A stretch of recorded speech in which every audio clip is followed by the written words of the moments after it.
ಎಲ್ಲಾ ದಿನ ಒಂದೇ ರೀತಿ ಇರೋದಿಲ್ಲ. ಸೊ ನಿಮ್ಮೆಲ್ರಿಗೂ ಗೊತ್ತೇ ಇರುತ್ತೆ.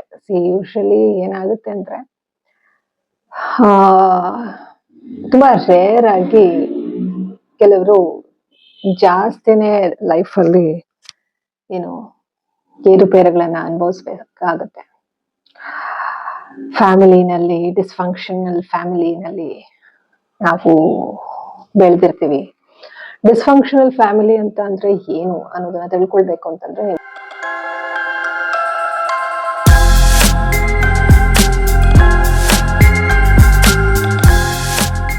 ಸ್ನೇಹಿತರೆ, welcome back to my YouTube channel. ನೀವು ನೋಡ್ತಾ ಇರೋ ಚೈತ್ರ PVK ಯೂಟ್ಯೂಬ್ ಚಾನಲ್. ನಾನು ನಿಮ್ಮ Chaitra, counselling psychologist and narcissism recovery coach. ಸ್ನೇಹಿತರೆ, ಇವತ್ತು ಏಪ್ರಿಲ್ 16ನೇ ತಾರೀಕು. ಸೊ ನಾನು ವರ್ಕೌಟ್ ಮಾಡಕ್ಕೆ ಆಗ್ಲಿಲ್ಲ, ಅಮ್ಮಂಗೂ ವರ್ಕೌಟ್ ಮಾಡ್ಸಕ್ಕೆ ಆಗ್ಲಿಲ್ಲ. ಸೊ ಯಾಕೆ ಅನ್ನೋದನ್ನ ಈ ವಿಡಿಯೋನಲ್ಲಿ ನೋಡ್ತಾ ಹೋಗೋಣ. ಸೊ ಎಲ್ಲಾ ದಿನ ಒಂದೇ ರೀತಿ ಇರೋದಿಲ್ಲ. ಸೊ ನಿಮ್ಮೆಲ್ರಿಗೂ ಗೊತ್ತೇ ಇರುತ್ತೆ. ಯೂಶಲಿ ಏನಾಗುತ್ತೆ ಅಂದ್ರೆ ತುಂಬಾ ರೇರ್ ಆಗಿ ಕೆಲವರು ಜಾಸ್ತಿನೇ ಲೈಫಲ್ಲಿ ಏನು ಏರುಪೇರುಗಳನ್ನ ಅನುಭವಿಸ್ಬೇಕಾಗತ್ತೆ. ಫ್ಯಾಮಿಲಿನಲ್ಲಿ ಡಿಸ್ಫಂಕ್ಷನಲ್ ಫ್ಯಾಮಿಲಿನಲ್ಲಿ ನಾವು ಬೆಳೆದಿರ್ತೀವಿ. ಡಿಸ್ಫಂಕ್ಷನಲ್ ಫ್ಯಾಮಿಲಿ ಅಂತ ಅಂದ್ರೆ ಏನು ಅನ್ನೋದನ್ನ ತಿಳ್ಕೊಳ್ಬೇಕು ಅಂತಂದ್ರೆ ನೀವು ಇನ್ನೊಂದು ಚಾನೆಲ್, ನಂದು ಪಾಸಿಟಿವ್ ಕರ್ನಾಟಕ ಯೂಟ್ಯೂಬ್ ಚಾನೆಲ್ ಅಲ್ಲಿ ವೇಟ್ ಮಾಡಿ. ಆದಷ್ಟು ಬೇಗ ನಾನು ಡಿಸ್ಫಂಕ್ಷನಲ್ ಫ್ಯಾಮಿಲಿ ಅಂತ ಅಂದ್ರೆ ಏನು, ಅದರಿಂದ ಎಷ್ಟೆಲ್ಲ ಮಾನಸಿಕವಾಗಿ ತೊಂದರೆ ಆಗತ್ತೆ ಅನ್ನೋದನ್ನ ತಿಳಿಸ್ಕೊಡ್ತೀನಿ. ಆಲ್ರೆಡಿ ಇವಾಗ ನಾರ್ಸಿಸಿಸಮ್ ಬಗ್ಗೆ ಸಾಕಷ್ಟು ವಿಚಾರಗಳನ್ನ ನಾನು ನಿಮ್ಗೆ ತಿಳಿಸ್ಕೊಟ್ಟಿದ್ದೀನಿ. ಸೊ ಇನ್ನೂ ಸಾಕಷ್ಟು ವಿಚಾರಗಳನ್ನ ಮುಂಬರುವ ದಿನಗಳಲ್ಲಿ ತಿಳಿಸ್ಕೊಡ್ಬೇಕು ಅನ್ನುವ ಒಂದು ಪ್ರಯತ್ನ ಮಾಡ್ಬೇಕು ಅಂತ ಅನ್ಕೊಂಡಿದೀನಿ. ನೋಡೋಣ ಏನಾಗತ್ತೆ ಗೊತ್ತಿಲ್ಲ. ಇಲ್ಲಿ ಏನಾಗ್ಬಿಟ್ಟಿದೆ ಅಂತಂದ್ರೆ, ಈಗ ನಾರ್ಮಲ್ ಆಗಿ ತಂದೆ ತಾಯಿ ಮಕ್ಕಳು ಎಲ್ರು ಎಲ್ಲಾ ತರ ರಿಲೇಶನ್ಶಿಪ್ಸ್ ಅನ್ನು ಬಾಂಡಿಂಗ್ ಅನ್ನ ಸಿಬ್ಲಿಂಗ್ ಬಾಂಡಿಂಗ್ ಅನ್ನ ನೋಡ್ಕೊಂಡು ಬೆಳೆದವರೆಲ್ಲನೇ ಎಷ್ಟು ಕಿತ್ತಾಟಗಳು ಇರುತ್ತೆ, ಎಷ್ಟು ಭಿನ್ನಾಭಿಪ್ರಾಯಗಳಿರುತ್ತೆ, ಎಷ್ಟು ಭಾವನೆಗಳನ್ನ ಹಂಚಿಕೊಳ್ತಾರೆ, ಒಬ್ರಿಗೊಬ್ರು ಕಿತ್ತಾಡ್ತಾರೆ, ಒಂದಾಗ್ತಾರೆ, ಎಲ್ಲ ಆಗುತ್ತೆ. ಬಟ್ ಡಿಸ್ಫಂಕ್ಷನಲ್ ಫ್ಯಾಮಿಲಿ ಅಂತ ಬಂದಾಗ, ಅದರಲ್ಲೂ ಸ್ಕೇಪ್ ಕೋಟ್ ಅಂತ ಬಂದಾಗ, ಇಲ್ಲಿ ಏನಾಗ್ಬಿಡುತ್ತೆ ಅಂತಂದ್ರೆ ರೋಲ್ಗಳು ಸ್ವಿಚ್ ಆಗ್ತಾ ಇರುತ್ತೆ. ಕೆಲವೊಂದಷ್ಟು ವರ್ಷ ನಾವು ಸ್ಕೇಪ್ ಕೋಟ್ ಆಗಿರ್ತೀವಿ, ಕೆಲವೊಂದಷ್ಟು ವರ್ಷ ಗೋಲ್ಡನ್ ಚೈಲ್ಡ್ ಆಗುವಂತಹ ಒಂದ್ ರೀತಿ ಸನ್ನಿವೇಶ, ಮತ್ತೆ ಸ್ಕೇಪ್ ಕೋಟ್ ಆಗುವಂಥದ್ದು. ಸ್ಕೇಪ್ ಕೋಟ್ ಅಂದ್ರೆ ಏನು, ಗೋಲ್ಡನ್ ಚೈಲ್ಡ್ ಅಂದ್ರೆ ಏನು ಅನ್ನೋದನ್ನ ನಾನು ಆಲ್ರೆಡಿ ತಿಳಿಸ್ಕೊಟ್ಟಿದ್ದೀನಿ ನಾರ್ಸಿಸಿಸಮ್ ರಿಕವರಿ ಕಾನ್ಸೆಪ್ಟ್ಗಳು ತಿಳಿಸುವಾಗ. ಏನಾಗುತ್ತೆ ಅಂದ್ರೆ ತುಂಬಾ ಡಿಸ್ಫಂಕ್ಷನಲ್ ಫ್ಯಾಮಿಲಿಗಳಲ್ಲಿ ರಿಲೇಶನ್ಶಿಪ್ಗಳಲ್ಲಿ ತುಂಬಾ ವ್ಯತ್ಯಾಸಗಳು, ಬಾಂಡಿಂಗ್ ಅಲ್ಲಿ ತುಂಬಾ ವ್ಯತ್ಯಾಸಗಳು ಇದ್ದಾಗ ಭಾವನೆಗಳು ತುಂಬಾ ಏರಿಳಿತಗಳು ಇರುತ್ತೆ. ಇಂತಹ ಒಂದು ಸನ್ನಿವೇಶದಲ್ಲಿ ಸಣ್ಣ ವಯಸ್ಸಿಂದ ಬೆಳ್ಕೊಂಡು ಬಂದಂತಹ ಮಕ್ಕಳು ಸಾಕಷ್ಟು ಟ್ರಾಮಾಗೆ ಒಳಗಾಗಿರ್ತಾರೆ, ಸಾಕಷ್ಟು ನೋವುಗಳನ್ನ ಅನುಭವಿಸಿರ್ತಾರೆ. The pain is real. ಓಕೆನಾ? ಸೊ ಅದರಲ್ಲಿ ನಾನು ಕೂಡ ಒಬ್ಳು. So even my brother, he has been suffering in his own way. I am suffering in my own way. My mom is suffering in her own way. ಒಬ್ಬೊಬ್ರದ್ದು ಒಂದೊಂದ್ ರೀತಿ suffering. ಈ ಭೂಮಿ ಮೇಲೆ ಬರೋದೇನೆ ನಾವು ಒಂದ್ ರೀತಿ ಸಫರಿಂಗ್, ನೋವನ್ನ ಅನ್ಭವಿಸ. ಕೆಲವ್ರಿಗೆ ಜೀವನ ಮುಗಿಯೋ ಹಂತಕ್ಕೆ ಕೊನೆಗಾಲದಲ್ಲಿ ನೋವು ಜಾಸ್ತಿ ಆದ್ರೆ, ಕೆಲವ್ರಿಗೆ ಹುಟ್ಟಾಗ್ಲಿಂದಾನೇ ನೋವು ಜಾಸ್ತಿ ಇರುತ್ತೆ. ಅಷ್ಟೇ ವ್ಯತ್ಯಾಸ. ಬಟ್ ಎಲ್ರೂ ಒಂದಲ್ಲ ಒಂದ್ ರೀತಿ ನೋವು ಅನುಭವಿಸ್ತೀವಿ ಅಲ್ವಾ? ಎಲ್ಲೋ ರೇರ್ ಆಗಿ ತುಂಬಾ ಏನೂ ನೋವಿಲ್ಲಪ್ಪ, ಇಡೀ ಜೀವನ ಚೆನ್ನಾಗಿ ಖುಷಿಯಾಗಿದ್ರು, ಅವರು ಕೊನೆಗಾಲದಲ್ಲಿ ಇದ್ದಾರೆ ಅನ್ನೋದೆಲ್ಲ ಇರ್ತಾರೆ ಅಂತವ್ರು ತುಂಬಾ ರೇರ್. ಸೊ ಜೀವನದಲ್ಲಿ ನಾವು ಖುಷಿ ಹುಡುಕ್ತಾ ಇರ್ತೀವಿ. ಬಟ್ ಕೆಲವ್ರ ಲೈಫಲ್ಲಿ ಏನಾಗ್ಬಿಡುತ್ತೆ ಅಂದ್ರೆ ಇಡೀ ಜೀವನ ಖುಷಿ ಹುಡುಕೋದ್ರಲ್ಲೇ ಕಳೆದ್ ಬಿಡ್ತೀವಿ ಅಲ್ವಾ? ಸೊ ಅಂತಹ ಒಂದು ಲಿಸ್ಟ್ಗೆ ನಾನು ಕೂಡ ಸೇರ್ಕೊಳ್ತೀನಿ. ಬಟ್ ಖುಷಿ ಎಲ್ಲೂ ಸಿಗಲ್ಲ, ನಮ್ಮ ಒಳಗಡೆ ಕಂಡುಕೊಳ್ಬೇಕಷ್ಟೇ. ಸೊ ಇಷ್ಟೆಲ್ಲ ಪೀಠಿಕೆ ಯಾಕೆ ಅಂತಂದ್ರೆ, ಇವತ್ತು ನಂದು ಎಮೋಷನ್ ಸ್ವಲ್ಪ ಈಗ ಒಂದ್ ವಾರ 10 ದಿವಸದಿಂದ ಇರೋ ತರ ಇರ್ಲಿಲ್ಲ. ಮತ್ತೆ ಬೇಜಾರು, ಅಪ್ಸ್ ಅಂಡ್ ಡೌನ್ಸ್ ಇರುತ್ತೆ. ಅದೇ ನಾನು ಹೇಳಿಲ್ವಾ, ಈಗ ಆಲ್ರೆಡಿ ವಿಡಿಯೋಸ್ ಅಲ್ಲಿ ಹೇಳಿದೀನಿ, ಹೀಲಿಂಗ್ ಅಂತ ಅಂದ್ರೆ it is a continuous process. ಕೆಲವರಿಗೆ ಕಂಪ್ಲೀಟ್ ಆಗಿ ಹೀಲ್ ಆಗದೆ ಇರ್ಬೋದು, but we have to manage, we have to express our emotions.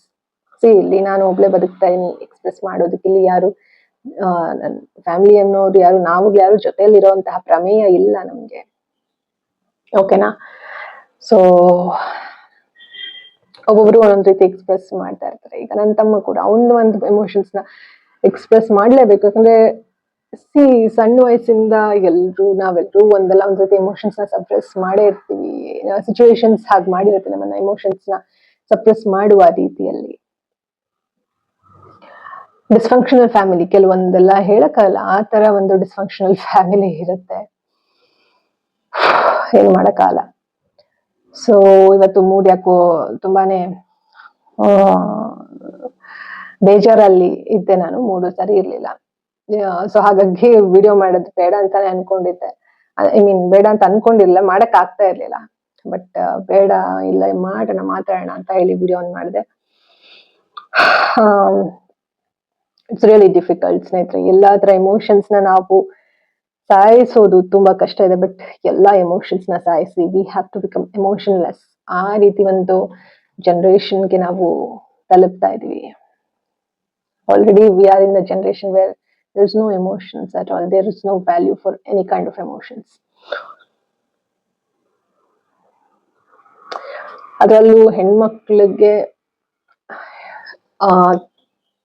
ತುಂಬಾ ಜನ, ಎಲ್ರೂ ಅಲ್ದಿದ್ರು ತುಂಬಾ ಜನ ಹೆಣ್ಮಕ್ಳು ತುಂಬಾ ಡೀಪ್ ಆಗಿ ಎಲ್ಲ ಫೀಲ್ ಮಾಡ್ತಾರೆ. ನೋವಾಗಿರ್ಬೋದು, ಬಿಟ್ರೇಯಲ್ ಆಗಿರ್ಬೋದು, ಎಮೋಷನ್ಸ್ ನ ಅರ್ಥ ಮಾಡ್ಕೊಳ್ದೆ ಇರೋದಾಗಿರ್ಬೋದು, ಸುತ್ತಮುತ್ತ ಇರೋರು ಸಾಕಷ್ಟು ರೀತಿ ನೋವುಗಳನ್ನ ಅನುಭವಿಸಿರ್ತೀವಿ. ಸೊ ಅಂತಹ ಹೆಣ್ಮಕ್ಳಿಗೆ ತುಂಬಾನೇ ಕಷ್ಟ ಇವಾಗಿನ generation. So but we have to go through this, we have to sit and feel the pain. ಈ ಒಂದು ಪೇನ್ ನ ಫೀಲ್ ಮಾಡೋದು ತುಂಬಾ ಮುಖ್ಯ. ಯಾಕಂದ್ರೆ ನಮ್ಗೆ ನೋವು ಆಗ್ತಿದೆ ಅಂತ ಹೇಳಿ ನಾವು ಮೈಂಡ್ ನ ಡಿಸ್ಟ್ರಾಕ್ಟ್ ಮಾಡ್ಕೊಳ್ತಾ ಹೋದ್ರೆ ಮುಂದೊಂದ್ ದಿನ ತುಂಬಾ ಕಷ್ಟ ಆಗುತ್ತೆ. ಸೊ ಪೇನ್ ನ ಫೀಲ್ ಮಾಡೋದು ತುಂಬಾ ಇಂಪಾರ್ಟೆಂಟ್. ಸೊ ನಿಮ್ಗೆ ಅನ್ಸುತ್ತೆ ಕಾಮೆಂಟ್ ಮಾಡಿ ತಿಳಿಸಿ. ಸೊ ನಾನು ಇವತ್ತು ವರ್ಕೌಟ್ ಮಾಡ್ಸಕ್ ಆಗಿಲ್ಲ ನಮ್ಗೆ, ಯಾಕಂದ್ರೆ ನಮ್ಗೆ ಸ್ವಲ್ಪ ರೈಟ್ ಸೈಡ್ ಹೊಟ್ಟೆ, ಕಿಬ್ಬೊಟ್ಟೆ ಹತ್ರ ಮತ್ತೆ ಹಿಂದೆ ಲೋವರ್ ಬ್ಯಾಕ್ ಪೇನ್ ಸ್ವಲ್ಪ ಅಂತ ಹೇಳ್ತಾ ಇದ್ರು. ಏನಕ್ಕೆ ಇರ್ಬೋದು, ಡಯಟ್ ಎಲ್ಲ ಕರೆಕ್ಟ್ ಆಗಿ ತಗೊಳ್ತಾ ಇದ್ದಾರೆ, ಸ್ಕ್ಯಾನಿಂಗ್ ರಿಪೋರ್ಟ್ ಎಲ್ಲ ಕರೆಕ್ಟ್ ಆಗಿ ಬಂದಿದೆ, ಐ ಮೀನ್ ಆತರ ಏನು ಮೇಜರ್ ಪ್ರಾಬ್ಲಮ್ ಇಲ್ಲ ಅಂತೆಲ್ಲ ಇದೆಯಲ್ವಾ ಅಂತ. ಏನಕ್ಕೆ ಪೇನ್ ಬಂದಿರ್ಬೋದು, ಗ್ಯಾಸ್ಟ್ರಿಕ್ ಏನಾದ್ರು ಇರ್ಬೋದು ಅಂತ ಅಮ್ಮನು ಹೇಳ್ತಾ ಇದ್ರು. ಪ್ಯಾಂಡಿ ತಗೊಳ್ತೀನಿ, ನಾನು ಪ್ಯಾಂಡಿ ಬೇಡ ಅಂತಾನೆ ಹೇಳ್ದೆ. ಯಾಕಂದ್ರೆ ಈ ಮಾತ್ರೆ ಅನ್ನೋದೇ ದೊಡ್ಡ ಒಂದು ಸ್ಕ್ಯಾಮ್ ಸ್ನೇಹಿತರೆ. ಇವಾಗ ಆಲ್ರೆಡಿ ತುಂಬಾ ಜನ, ಎಷ್ಟೋ ಜನ ಮಾತ್ರೆ ತಗೊಂಡು ನಮ್ ಹಿಂದಿನ ತಲೆಮಾರಿನವರೆಲ್ಲ ಸಫರ್ ಮಾಡಿರೋರು ಇದಾರೆ. ಬಟ್ ಅವ್ರಿಗಿನ್ನ ಹೆಚ್ಚಾಗಿ ಇವಾಗಿನ ಜನರೇಷನ್ ಅವ್ರು ಇನ್ನೂ ಸಣ್ಣ ವಯಸ್ಸಲ್ಲೇ ಬೇಗ ಕಾಯಿಲೆಗಳು ಬರುವಂತದ್ದು ಎಲ್ಲಾನು ಕೂಡ ನೋಡ್ತಾ ಇದೀವಿ. ಸೊ ಅಟ್ ಲೀಸ್ಟ್ ಇರೋರಾದ್ರೂ ಇವಾಗ ಸ್ವಲ್ಪ ಎಚ್ಚೆತ್ಕೊಂಡು ಮಾತ್ರೆಗಳನ್ನ ಆದಷ್ಟು ಕಮ್ಮಿ ಮಾಡ್ತಾ ಬರ್ಬೇಕು. ಸೊ ಹೇಳ್ದೆ. ಆಮೇಲೆ ಅಮ್ಮ ಹೇಳಿದ್ರು, ನಿನ್ನೆ ಕೂಡ ಸ್ವಲ್ಪ ಸುಸ್ತಲ್ಲೇ ಇದ್ರು, ಸರಿಯಾಗಿ ವರ್ಕೌಟ್ ಮಾಡ್ಸಕ್ ಆಗಿರ್ಲಿಲ್ಲ, ಸ್ವಲ್ಪ ಅಷ್ಟೇ ಮಾಡಿದ್ದು. ಸೊ ಇವತ್ತು ಆಯ್ತು ಬೇಡ ಅಂತ ಹೇಳಿ ಕಟ್ ಮಾಡಿದ್ದೆ. ಮತ್ತೆ ಮನ್ಸ್ ತಡಿಲಿಲ್ಲ, ಏನಕ್ಕೆ ಇರ್ಬೋದು ಸುಸ್ತು ಅಂತ ಹೇಳಿ ನಾನು ಮತ್ತೆ ಕಾಲ್ ಮಾಡಿದೆ. ಯಾಕಂದ್ರೆ 8.7 HbA1c ಟೆಸ್ಟ್ ಅಂದ್ರೆ ಏನು ಅಂತ ಗೊತ್ತಿರೋರಿಗೆ ನಿಮ್ಗೆ ಅರ್ಥ ಆಗುತ್ತೆ. HbA1c ನಲ್ಲಿ 8.7 ಹೋಗಿತ್ತ ಅಮ್ಮಂದು. ಅವಾಗೆಲ್ಲ 11 ಹೋಗಿತ್ತಂತೆ. ನಂಗ್ ಅಷ್ಟು ಡೈರೆಕ್ಟ್ ಆಗಿ ಅವರು ಮಾತಾಡಕ್ ಆಗಿರ್ಲಿಲ್ಲ. ಸ್ವಲ್ಪ ನಾವು ಕೂಡ ಮಾತಾಡ್ತಿರ್ಲಿಲ್ಲ, ನಾನು ಕೂಡ ಆತರ ಪರಿಸ್ಥಿತಿನೂ ಆಗಿತ್ತು. ಅಂದ್ರೆ ಫೋನ್ ಮಾಡ್ತಾ ಇರ್ಲಿಲ್ಲ. ಇನ್ನೊಂದ್ ಚಾನಲ್ ಅಲ್ಲಿ ಹೇಳಿದೀನಿ ಆಲ್ರೆಡಿ. ಮತ್ತೆ ಆಮೇಲೆ ಹೇಗೋ ಇವಾಗ ಮಾತಾಡಂಗ ಆಗಿದೆ. ಸೊ ತುಂಬಾ ಕಷ್ಟ ಡಿಸ್ಫಂಕ್ಷನಲ್ ಫ್ಯಾಮಿಲಿನಲ್ಲಿ ನಾವು ಬೆಳೆದು ಮತ್ತೆ ಅಡಲ್ಟ್ ಲೈಫ್ ಇದೆ ಅಲ್ವಾ, ತುಂಬಾ ಕಷ್ಟ ಇದೆ. ಇನ್ನರ್ ಚೈಲ್ಡ್ ಹೀಲಿಂಗ್ ಆಗ್ಲೇಬೇಕು. ಸೊ ಮತ್ತೆ ಫೋನ್ ಮಾಡಿದೆ. ಅವಾಗ ಹಾಗೆ ಮಾತಾಡ್ತಾ ಹೇಳಿದ್ರು, ಇಲ್ಲ ಮೊನ್ನೆ ರಾತ್ರಿ ಅನಿ ಹತ್ರ ಮಾತಾಡ್ತಾ ಇದ್ದೆ, 3 ಗಂಟೆವರೆಗೂ ಮಾತಾಡ್ತಾ ಇದ್ವಿ. ನಿನ್ ವಿಷಯಕ್ಕೇನೆ ಅರ್ಧ ಜಗಳ ಅಂತ ಅವ್ರು ಏನ್ ಸ್ಪೆಸಿಫಿಕ್ ಹೇಳಿಲ್ಲ, ನಿನ್ ವಿಷಯಕ್ಕೆ ಕೇಳ್ತಾ ಇರ್ತೀನಿ. ಅವ್ಳು ಜೈ ಬಗ್ಗೆ ಏನು ಕೇಳೋದಿಲ್ಲ, ಚೈ ಮದ್ವೆ ಬಗ್ಗೆ ನೀವೇನು ಮಾತಾಡೋದಿಲ್ಲ, ವಿನೋದ್ ಹತ್ರ ಮಾತಾಡಲ್ಲ ನೀವು ಫೋನ್ ಮಾಡಿ ಅಂತ. ಪಾಪ ಅವಂದೇನು ತಪ್ಪಿಲ್ಲ, ಆತರ ಕೇಳೋದೇನು ತಪ್ಪಿಲ್ಲ. ಬಟ್ ಇಲ್ಲಿ ಏನಾಗ್ಬಿಟ್ಟಿದೆ ಅಂತಂದ್ರೆ, ಪಾಪ ಅಮ್ಮನೂ ಏನೋ ಅವ್ರ ಬೇಕಂತ ಏನು ಮಾಡಿಲ್ಲ, ಹಂತ ಹಂತವಾಗಿ ನಮ್ಗೆ ಪರಿಸ್ಥಿತಿಗಳು ಈ ರೀತಿ ಮಾಡಿಸಿದೆ. ಸೊ ಅದಕ್ಕೆ ಹೇಳ್ದೆ, ನಾನೇನೆ ಮದ್ವೆ ಅನ್ನೋ ಕಾನ್ಸೆಪ್ಟೇ ತಲೆಯಿಂದ ತೆಗೆದ್ಬಿಟ್ಟಿದ್ದೀನಿ ಅಂತ ಹೇಳ್ತಾ ಇದ್ದೆ. ಅಮ್ಮ ಹೇಳಿದ್ರು ಹಾಗಂದ್ರೆ ಹೇಗೆ ಅಂತ. ನಾನು ಹೇಳ್ದೆ, ನೋಡಿ ನಾನೇನ್ ಒಟ್ಟಿಗೆ ಜೀವನ ಮಾಡೋದಿಲ್ಲ ಅಂತ ನಾನು ಹೇಳ್ತಾ ಇಲ್ಲ, ಬಟ್ ಆತರ ಒಂದು ಕಾನ್ಸೆಪ್ಟ್ ಇಂದಾನೇ ಹೊರಗೆ ಬಂದ್ಬಿಟ್ಟಿದೀನಿ ನಾನು. ಈ ಒಂದು ಮನುಷ್ಯ ಮಾಡಿರುವಂತಹ ಸಿಸ್ಟಮ್ ಏನಿದೆ ಇದರಿಂದ ಹೊರಗೆ ಬಂದಿದ್ದೀನಿ. ನೋಡೋಣ ಲೈಫ್ ಹೇಗೆ ಕರ್ಕೊಂಡು ಹೋಗುತ್ತಾ ಹಾಗೆ. ಈಗ ನಾನೇನ್ ಬಯಸಿ ಈ ತರ ಇರೋದಲ್ಲ. ಆಲ್ರೆಡಿ ನೀವು ನನ್ನ ಚಾನಲ್ ಅಲ್ಲಿ ಸಾಕಷ್ಟು ವಿಡಿಯೋಗಳಲ್ಲಿ ನೋಡಿರ್ಬೋದು. ಪಾಸಿಟಿವ್ಸ್ ಕರ್ನಾಟಕಲ್ಲಿ ಮತ್ತೆ ನಾವು ವಿಚಾರಗಳು ಹೇಳೋಕೆ ಇಷ್ಟಪಡಲ್ಲ, ಓಕೆನಾ. ಒಟ್ನಲ್ಲಿ ಇದು ವಿಚಾರ. ನಿಮ್ಗೇನು ಕ್ಲಾರಿಟಿ ಸಿಗ್ತಿಲ್ಲ ಅಂದ್ರೆ ಇನ್ನೊಂದು ಚಾನಲ್ ನೋಡಿ, ಅಥವಾ ಡೋಂಟ್ ವರಿ, ನಿಮ್ಗೇನು ಯೂಸ್ಫುಲ್ ಅನ್ಸುತ್ತೆ ಆ ಒಂದು ಪಾಯಿಂಟ್ಸ್ ನ ತಗೊಳ್ಳಿ. ಒಟ್ನಲ್ಲಿ ಡಿಸ್ಫಂಕ್ಷನಲ್ ಫ್ಯಾಮಿಲಿ ಇಂದ ನಾವು ಸಫರ್ ಆಗಿ ನಾವು ಏನು ಬೇಡಪ್ಪ ಒಬ್ರೇ ಬದುಕೋಣ ಅನ್ನೋ ಒಂದು ಪರಿಸ್ಥಿತಿಗೆ ಬಂದ್ಬಿಟ್ಟಿರ್ತೀವಿ. ಸೊ ಇದು ವಿಚಾರ. ಬೇಜಾರಾಗುತ್ತೆ. ತಾಯಿ ಆಗಿರ್ಬೋದು, ತಂದೆ ಆಗಿರ್ಬೋದು, ಅವರು ಬದುಕಿರುವಾಗ್ಲೇ ನಾವು ಅವರು ಇಲ್ದೇ ಇರೋ ತರ ಫೀಲಿಂಗ್ ಬರೋದಿದೆ ಅಲ್ವಾ, ಅದೆಲ್ಲ ಅನುಭವಿಸಿರ್ತೀವಿ. ಗ್ರೀವಿಂಗ್ ಪ್ರಾಸೆಸ್ ಅನ್ನೋದನ್ನ ಅನುಭವಿಸಿರ್ತೀವಿ, ಗ್ರೀಫ್ ಅನ್ನೋದನ್ನ ಅನುಭವಿಸಿರ್ತೀವಿ. ಸೊ ಇದೆಲ್ಲ ಇರುತ್ತೆ. ಇದೆಲ್ಲ ಅನುಭವಿಸಿನೂ ಕೂಡ ಮತ್ತೆ ನಾವು ಚೆನ್ನಾಗಿ ಅವ್ರ ಜೊತೆ ಮಾತಾಡಕ್ ಪ್ರಯತ್ನ ಪಡ್ತೀವಿ ನಾವು ಮಕ್ಕಳಾದವರು. ಸೊ ಏನು ಮಾಡಕ್ಕಾಗಲ್ಲ, ನಮ್ಗೆ ಒಳ್ಳೆತನ ಅನ್ನೋದು ಹುಡ್ತಾನೆ ಬಂದ್ಬಿಟ್ಟಿದೆ. ಪೂರ್ತಿ ನಾವು ಮಾತಾಡದೇ ಇರೋಂಥವ್ರೆ ಅಂತಾನು ಅಲ್ಲ, ಪರಿಸ್ಥಿತಿಗಳು ಹಾಗೆ ಮಾಡಿಸಿದ್ವು. ಬಟ್ ಈಗ ಎಕ್ಸಸೈಸ್ ವರ್ಕೌಟ್ ಎಲ್ಲ ಮಾಡಿಸ್ತಾ ಇದೀನಿ. ಒಂದು ನೆಮ್ಮದಿ ಇದೆ. ಅಟ್ಲೀಸ್ಟ್ ಇವಾಗ್ಲಾರು ಆರೋಗ್ಯವಾಗಿರ್ಲಿ ಅಂತ ಅಷ್ಟೇ ನಾನು ಕೇಳ್ಕೊಳ್ತೀನಿ. ಎಲ್ರು ಚೆನ್ನಾಗಿರ್ಲಿ, ನನ್ನ ತಮ್ಮ ಅಮ್ಮ ಎಲ್ರು ಚೆನ್ನಾಗಿರ್ಲಿ ಅಂತ ಅನ್ಕೊಳ್ಬೋದು. ಹೊರತು ನಾವ್ ಏನು ಮಾಡಂಗಿಲ್ಲ. ನಾವೇನ್ ಹೋಗಿ ನಾನು ಸಾಕುವಂತ ಪರಿಸ್ಥಿತಿ ಏನು ಇಲ್ಲ, ನೋಡ್ಕೊಳ್ಳುವಂತ ಪರಿಸ್ಥಿತಿ ಏನು ಇಲ್ಲ. ಹಾಗಾಗಿ ನಾನು ಇಲ್ಲಿ ಯಾವ್ದು ಪರ್ಸನಲ್ ವಿಷಯ ಎಕ್ಸ್ಟ್ರಾ ಮಾತಾಡೋಕೆ ಈ ಚಾನಲ್ ನ ಇಷ್ಟ ಪಡೋದಿಲ್ಲ. ಯಾಕಂದ್ರೆ I don't want to, but ಮತ್ತೆ ಆ ವರ್ಡ್ಗಳು ಯೂಸ್ ಮಾಡೋದು ಇಷ್ಟನೇ ಇಲ್ಲ. ಅಂದ್ರೆ ನನ್ನ ಲೈಫಲ್ಲಿ ಏನೇನ್ ನಡೆದಿದೆ ಅನ್ನೋದನ್ನೆಲ್ಲ ಆಲ್ರೆಡಿ ನಾನು ಹೇಳಾಗಿದೆ. ಸೊ ಇಷ್ಟ ಸ್ನೇಹಿತರೆ, ಒಟ್ನಲ್ಲಿ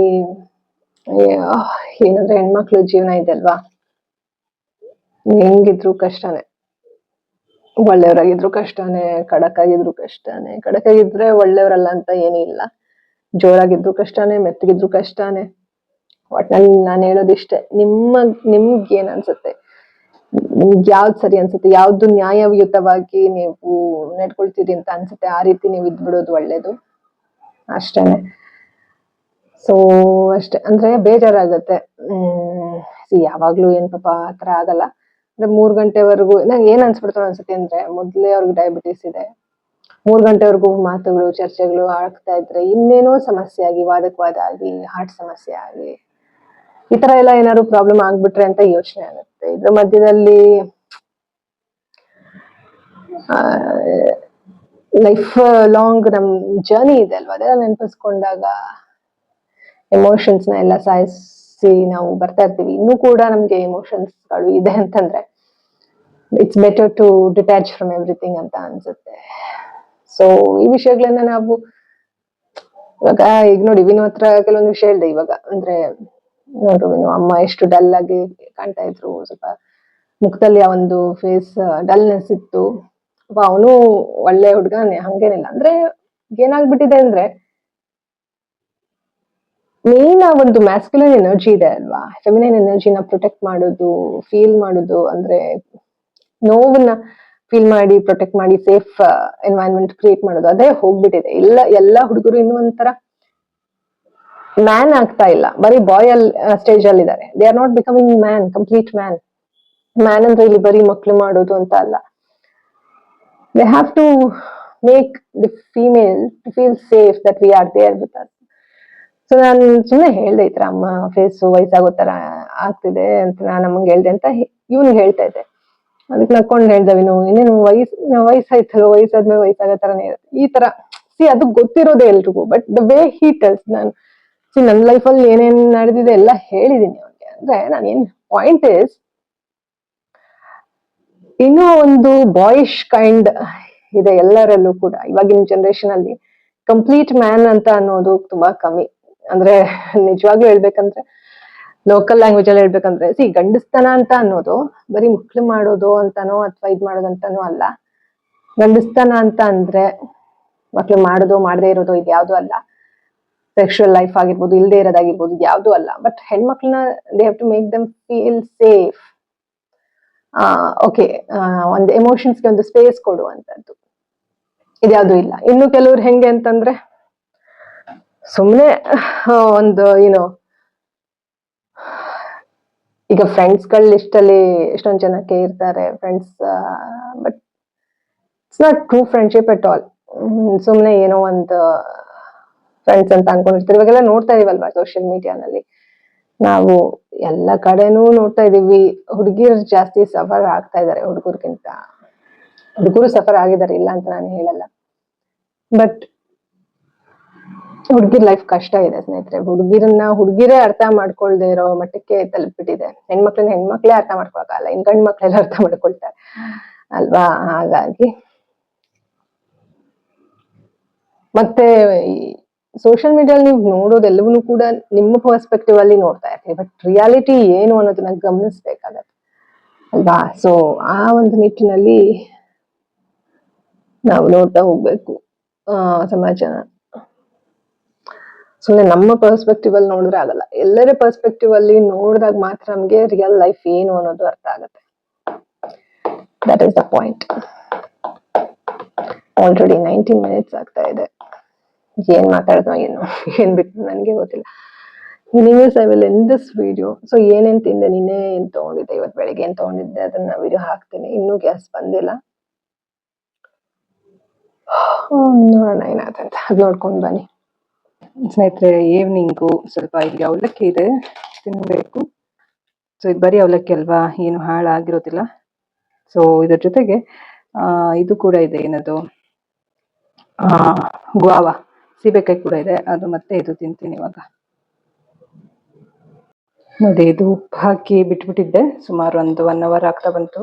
ಚೆನ್ನಾಗಿ ತೊಳೆದು ಸ್ವಲ್ಪ ಅಲ್ಲಲ್ಲಿ ಕಪ್ಪಿರೋದೆಲ್ಲ ಅಂದ್ರೆ ಸ್ವಲ್ಪ ಇಂಥವೆಲ್ಲ ಕಟ್ ಮಾಡಿ, ಇದು ಸ್ವಲ್ಪ ಹಣ್ಣಾಗಿರಂಗಿದೆ. ನೋಡೋಣ ಕೆಂಪಗಿದ್ಯಾ ಬೆಳ್ಳಗಿದ್ಯಾ ಹೆಚ್ಚಿ ನೋಡೋಣ. ಸೊ ಇವಾಗ ಚೆನ್ನಾಗಿ ಇನ್ನೂ 1-2 ಸತಿ ತೊಳೆದು ಹೆಚ್ಚಬೇಕು. ಸೊ ಇಲ್ಲಿ ನಾನು ಸೀಬೆಕಾಯಿ ಹೆಚ್ಚಾಯ್ತು.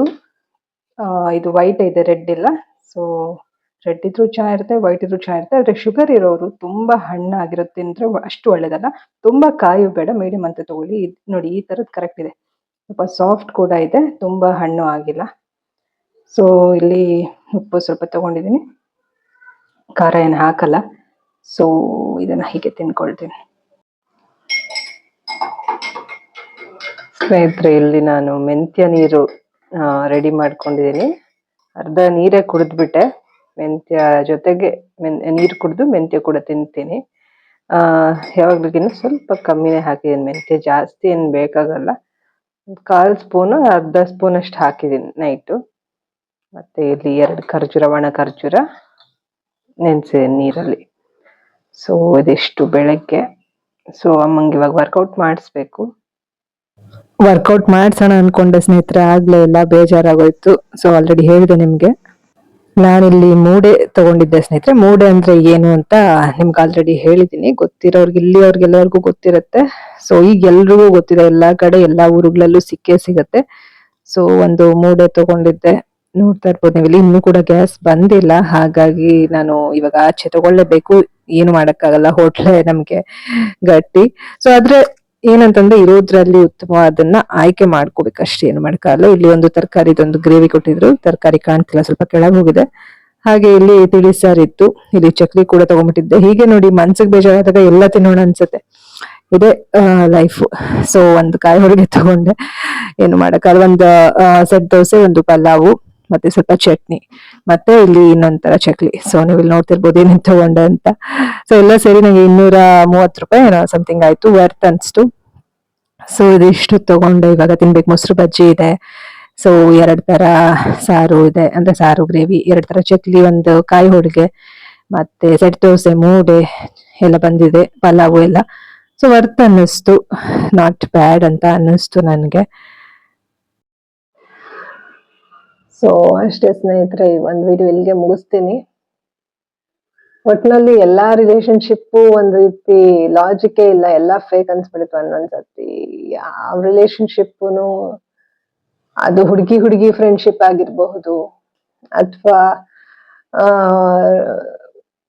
ಫ್ರೆಂಡ್ಸ್ ಗಳಾಗಿರ್ಬೋದು, ಹುಡುಗ ಫ್ರೆಂಡ್ಸ್ ಆಗಿರ್ಬೋದು, ಅಥವಾ ಹುಡುಗ ಫ್ರೆಂಡ್ಸ್ ಗಳಾಗಿರ್ಬೋದು, ಅಥವಾ ಹುಡುಗ ಪಾರ್ಟ್ನರ್ಸ್ ಆಗಿರ್ಬೋದು, ಅಥವಾ ಮದ್ವೆ ಆಗಿರೋರಾಗಿರ್ಬೋದು, ಅಥವಾ ಅಪ್ಪ ಅಮ್ಮ ಮಕ್ಕಳು ಆಗಿರ್ಬೋದು, ತಮ್ಮ ಅಣ್ಣ ತಂಗಿ, ಇವೆಲ್ಲಾನು ಕೂಡ ಸಂಬಂಧಗಳಿಗೆ ಬೆಲೆ ಇಲ್ಲದೆ ಇರುವಂತಹ ಒಂದು ಜನರೇಷನ್ಗೆ ತಲುಪಿದೀವಿ ನಾವು. ಬಟ್ ಎಲ್ಲ ಕಡೆ ಆಗಿಲ್ಲ, ಹಂತವಾಗಿ ಅದು ಆಗ್ತಾ ಇದೆ.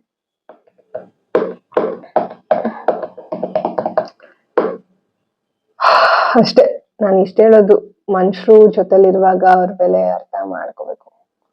ಮನುಷ್ಯರು ಜೊತೆಲಿ ಇಲ್ಲದೆ ಇರುವಾಗ ಅವರು ಹತ್ರ ಇರ್ಬೇಕಂತ ಅನ್ಕೊಂಡ್ರೆ ಏನು ಪ್ರಯೋಜನ ಇಲ್ಲ. ಬಟ್ ಅದು ಅವ್ರು ಬೇಕಂತಾನು ಯಾರು ಏನು ಮಾಡಿರಲ್ಲ. ಲೈಫೇ ನಮ್ಗೆಲ್ಲರಿಗೂ ಪಾಠ ಕಲಿಸ್ತಾ ಇದೆ ಅಷ್ಟೇ. ಇಲ್ಲಿ ಯಾರು ಒಳ್ಳೆಯವ್ರು ಯಾರು ಕೆಟ್ಟವ್ರು ಅಂತ ಅಲ್ಲ. ಲೈಫ್ ಹೆಂಗ್ ಬರುತ್ತೋ ಹಂಗ್ ತಗೊಂಡ್ ಹೋಗ್ಬೇಕು. ಇಷ್ಟ ಹೇಳ್ತಾ ಈ ಒಂದು ವಿಡಿಯೋ ಇಲ್ಲಿಗೆ ಮುಗಿಸ್ತೀನಿ. ಸೊ ನನ್ನ ಒಂದು ಥಾಟ್ಸ್ ನ ಶೇರ್ ಮಾಡ್ತಾ ಇರ್ತೀನಿ, ನನ್ನ ಒಂದು ಎಕ್ಸ್ಪೀರಿಯನ್ಸ್ ನ ಶೇರ್ ಮಾಡ್ತಾ ಇರ್ತೀನಿ. ಸೊ ನೀವು ಯಾರು ಫಸ್ಟ್ ಟೈಮ್ ನನ್ನ ಚಾನಲ್ ನೋಡ್ತಾ ಇದ್ರೆ ಸಬ್ಸ್ಕ್ರೈಬ್ ಮಾಡ್ಕೊಂಡು ವಿಡಿಯೋಸ್ ಗಳನ್ನ ನೋಡಿ ಅಂತ ಹೇಳ್ತಾ ಈ ಒಂದು ವಿಡಿಯೋ ಎಂಡ್ ಮಾಡ್ತೀನಿ. ಮುಂದಿನ ವಿಡಿಯೋ ಮತ್ತೆ ಭೇಟಿ ಆಗೋಣ ಸ್ನೇಹಿತರೆ. ಅಲ್ಲಿವರೆಗೂ think positive, B on optimist, life is beautiful and make the most of it. ಎಲ್ಲರಿಗೂ ಶುಭವಾಗಲಿ. ಧನ್ಯವಾದಗಳು.